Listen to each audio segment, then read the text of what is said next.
Pengajaran kedua, dalam kita berjalan bertemu dengan Allah SWT. Pada malam Isra dan Mi'raj juga, ketika Nabi mau berjalan bertemu dengan Allah Ta'ala, selain daripada ada perempuan tua dan juga makhluk yang membawa jampung api, maka Nabi SAW dihadapkan dengan dua jenis minuman. Kan itu kan kita dengar? Nah, dua jenis minuman. Dari dulu kita dengar itu minuman. Tapi kenapa mesti dibagi minum? Haus patai. Nah, ya lah cerita haus lain cerita. Jadi dibawakan kepada Nabi dua minuman. Jadi kita pun maklum minuman itu apa tuh? Yang ada bawa tuh. Kalau kita ingat cerita dia, apa minuman tuh? Satu madu, satu susu, satu stout. Kan begitu kan tuh? Maka Nabi dibawa dua jenis, begitu kan itu kan? Nabi dibawa dengan dua jenis minuman, satu susu, maka satu stout. Maka Nabi disuruh oleh malaikat Jibril untuk pilih mana kau mau minum. Maka Nabi pun minum yang susu. Lepas itu kita pun dikasih cerita. Enggak apa itu cerita, itu yang mula-mula. Itu orang bilang muqaddimah. Nah, sekarang ini kita mau ambil. Jadi muqaddimah dulu kita dibagi tahu. Bila Nabi pilih susu, Nabi pun minum susu. Jibril bilang pun ngam-ngam bilangnya. Nasib baik kau pilih susu. Kalau kau pilih stout, nanti umat kau jadi peminum stout. Dia bilang. Kita tak mau yang itu. Nah, laku stout. Kita tak mau yang itu.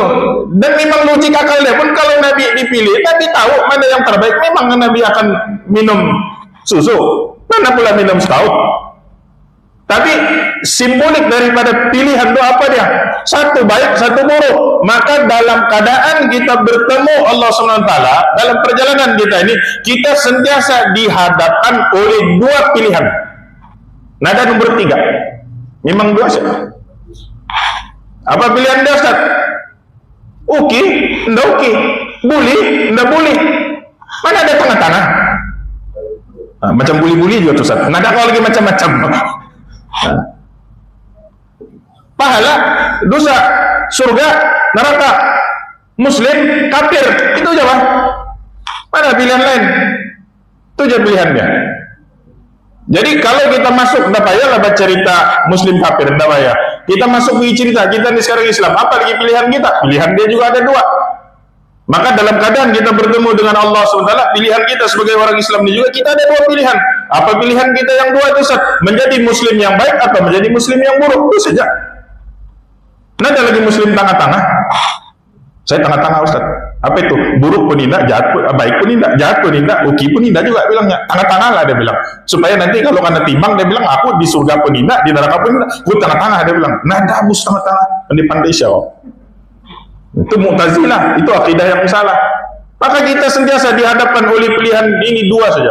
Dan alhamdulillah kita sekarang ini sudah terpilih menjadi orang Islam. Alhamdulillah. Dan bila kita bertemu dengan Allah Ta'ala itu juga kita sudah disuruh menghadap dalam keadaan kita ini muslim, tapi dalam keadaan muslim itu kita dihadapkan juga dengan dua pilihan. Apa dia? Pada ketika kita menghadap Allah Ta'ala sebagai seorang muslim yang baik atau sebagai muslim yang buruk. Itu saja. Terpulanglah pada kita. Kita nih mau memilih jadi yang mana?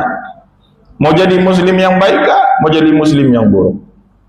Maka akhirnya itu apa, Ustaz? Bertemu dengan Allah SWT. Jadi bila kita telah pun memilih, kalau malam ini kita ditanya, ya Ustaz, saya akan pilih mau jadi muslim yang baik. Sebab saya mau bertemu dengan Allah Ta'ala dalam keadaan yang baik. Jadi akan dihadapkan kepada kita satu persoalan lagi. Apa persoalan dia? Bagaimana mau jadi muslim yang baik itu? Sebab itulah selepas Nabi dihadapkan dengan pilihan, Nabi memilih susu, Nabi pun naik ke langit.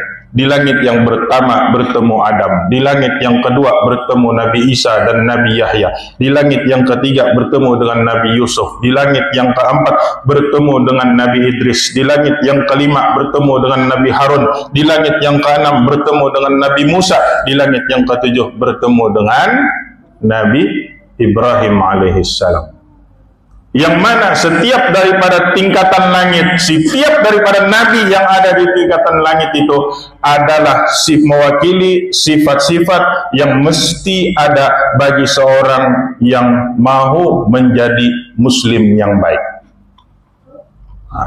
Maka bila kita memilih sekarang menjadi muslim yang baik, maka kita mesti ada sifat langit yang pertama, kita ada sifat langit yang kedua, kita ada sifat langit yang ketiga, sampailah langit yang ketujuh. Di akhir yang ketujuh itu, maka kita akan menghadap Allah SWT dalam keadaan kita seorang yang baik.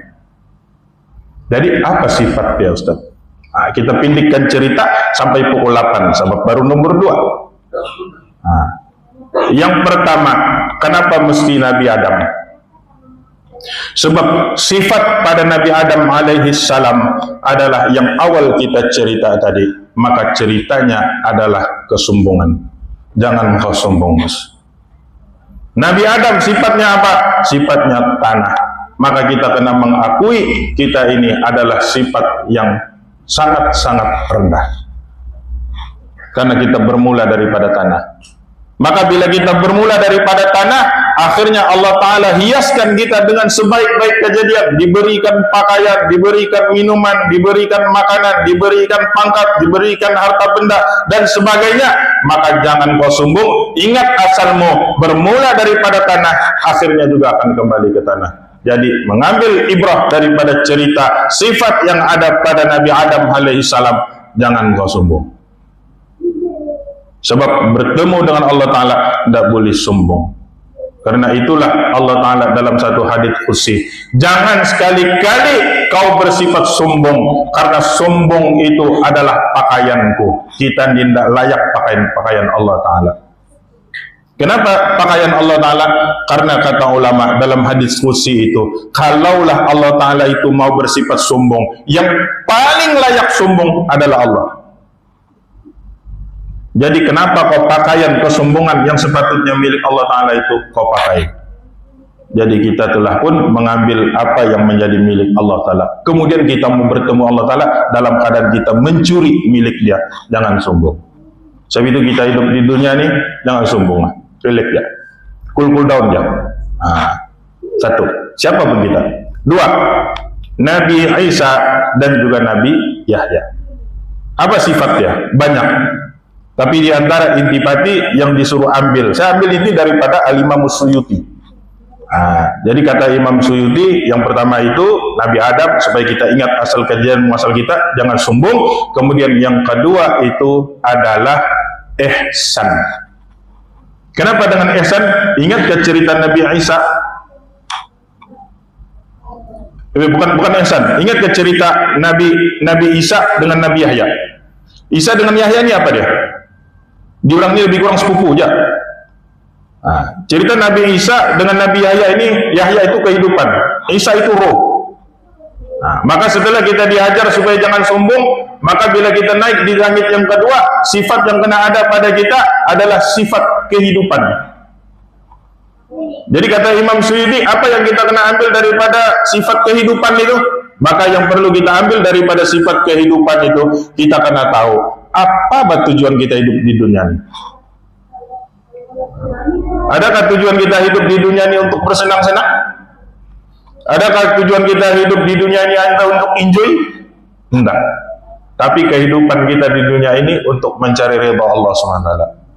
Dan kehidupan kita di dunia ini jauh lebih daripada mencari yang keridhaan itu tadi. Permulaan asas dia, wa ma khalaqtul jinna wal ins illa liya'budun, beribadah. Itu kita. Jadi kena ingat. Makanya di kehidupan kita ini kena banyak beribadah. Nomor 3, naik ke langit yang ketiga. Jumpa siapa? Nabi Yusuf. Maka kenapa mesti jumpa Nabi Yusuf? Sebab dalam perjalanan bertemu dengan Allah SWT, kita kena ada sifat Nabi Yusuf. Bukan sifat handsome. Handsome itu nomor 2. Tapi apa sifat Nabi Yusuf? Ihsan. Apa dia ihsan? Suka bagi maaf orang. Orang jahat sama dia relate gak? Jawaban dah jahat. Umur masih kecil-kecil. Karena hanya ya, karena khianat. Orang yang khianat dia bukan orang lain. Yang khianat dia adik-beradik dia. Apa dorong buat? Bawa Yusuf. Kemudian diambil pakaiannya, dikasih masuk di dalam baldi. Lepas kasih masuk di dalam baldi, dikasih masuk lagi di dalam telaga yang galap. Mati-matilah kau bilangnya. Lepas itu adik-beradik dia pun pulang.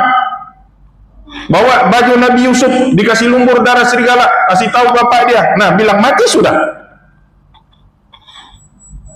Apa berlaku pada Nabi Yusuf?